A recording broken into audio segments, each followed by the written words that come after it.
di cosa parliamo sto lingua di ogni sapore?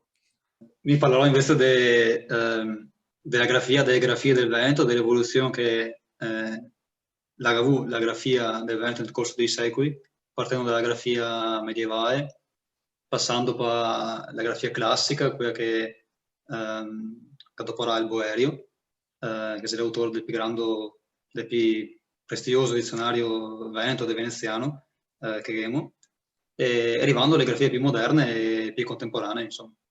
Quindi faremo un percorso qui sereno su tema qua. Poi magari analizzeremo anche quale è la soluzione meglio per scrivere Veneto un co'. E così. È una roba interessante che dirò, che mi pare interessante, mise perché dopo faremo la X, perché per esempio per scrivere il verbo, la terza persona del verbo essere, se, lo scriviamo con la X, da dove è venuto fuori, quel grafema qua.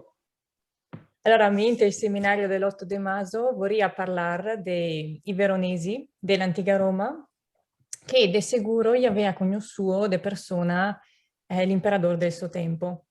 Insomma, gli aveva da essere degli uomini importanti a sé.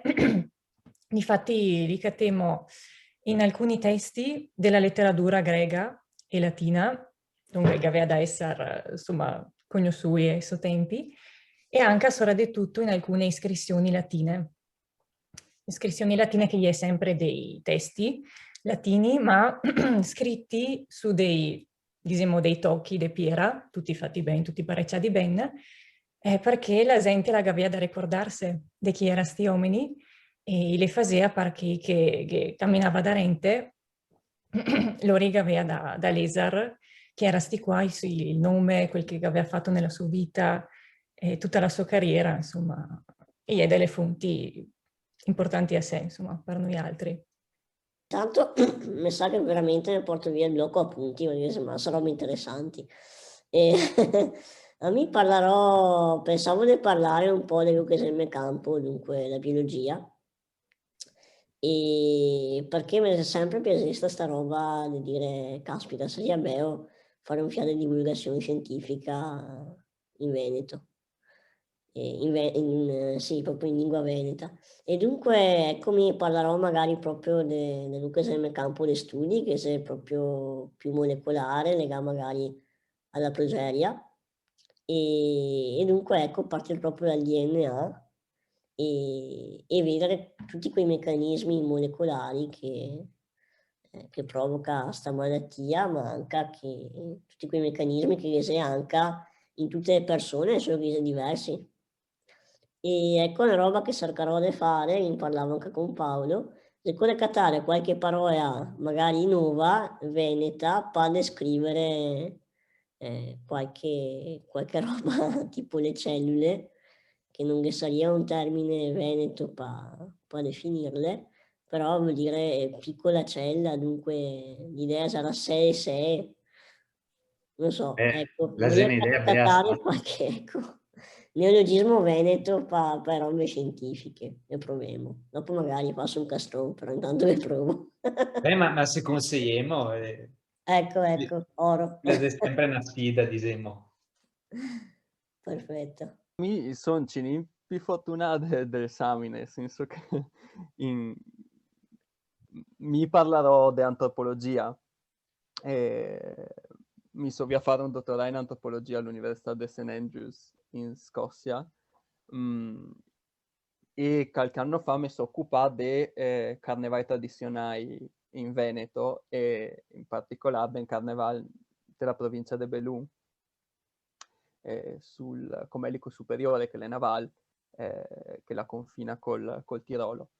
E conterò della mia ricerca e di sto carnevale in particolare. E dicevo, sono fiantin più fortunato esami, nel senso che prima di tutto un'altra in antropologia faremo un lessico che è più vicino al lessico, diciamo, normale, che se dopo da tutti di, e quindi parlare del Veneto per parlare di antropologia penso che il Vegna più facile che dopo parlarlo per parlare di biologia.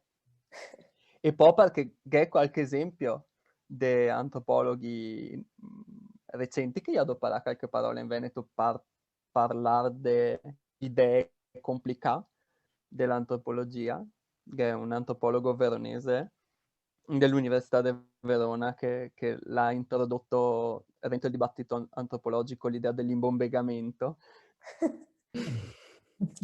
E poi che al manco un esempio diciamo, magari non antropologhi propriamente detti, ma di gente che la si occupava di cultura tradizionale, di vita delle persone, che gli ha scritto tocchi anche lunghi in Veneto, già negli anni 50-60. Ma mi invece dirò due robette proprio al principio della conferenza su un esperimento che avevamo fatto con l'umanistica Reise Venete, Veneto Novo, che si chiama Antichità Venete o Antichità Venete. Qua abbiamo pensato anche al Calmo che scriveva delle antichità e dei sopalui.